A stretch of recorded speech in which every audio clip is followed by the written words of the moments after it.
Azure Machine Learning datasets are required when you need to access data for your local or your remote machine learning experiments. And also, they are used as inputs and outputs for machine learning pipelines. With the datasets, you can do several types of actions in Azure Machine Learning, like, for example, using a reference for a single copy of the data that resides in the storage and not multiple copies that are potentially created every single time you need that data available.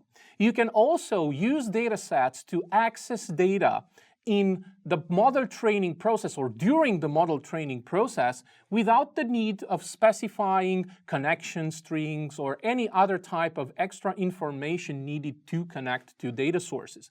You can also use datasets to share and collaborate within your data preparation, data wrangling processes. Like, for example, you can have multiple members of your team looking at the same dataset, analyzing the same dataset, identifying problems or creating new features.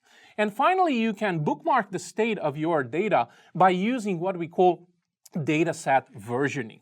There are a couple of datasets types that are supported in Azure Machine Learning Workspace. One is the tabular dataset, which, as its name implies, represents your data in a tabular format that was created by parsing a number of files that are the sources of that dataset. The second type of datasets that is supported is the web URL or the file dataset, which is simply a set of references to single or multiple files in your data stores. When registering an Azure Machine Learning dataset, you can version, you can reuse, or you can share it across multiple experiments. It is very important to remember the fact that dataset versioning is a key step of your end-to-end machine learning process that provides you support for full traceability. Think about it like this. A machine learning model that you train will typically produce predictions that are at the base of, for example, critical business decisions in an organization.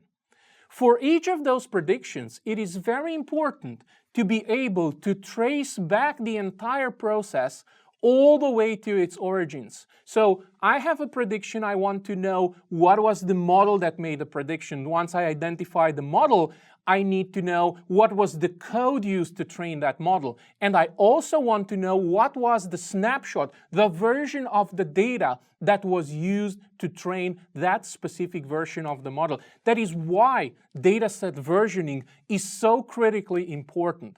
There are a couple of scenarios in which you will want to use or you will need to use data versioning. One is when new data is available for retraining. You have initially trained your model, a certain amount of time has passed, and then you have new data and you want to retrain the model. The second scenario is when you are applying different data preparation tasks or different feature engineering approaches to your data. Finally, once again, keep in mind that a dataset and hence a dataset version is just a reference to your data, your original data that is kept in the storage service. So you need to make sure that that original data is not overwritten or is not changed in any way, because that will basically invalidate your dataset or dataset version reference.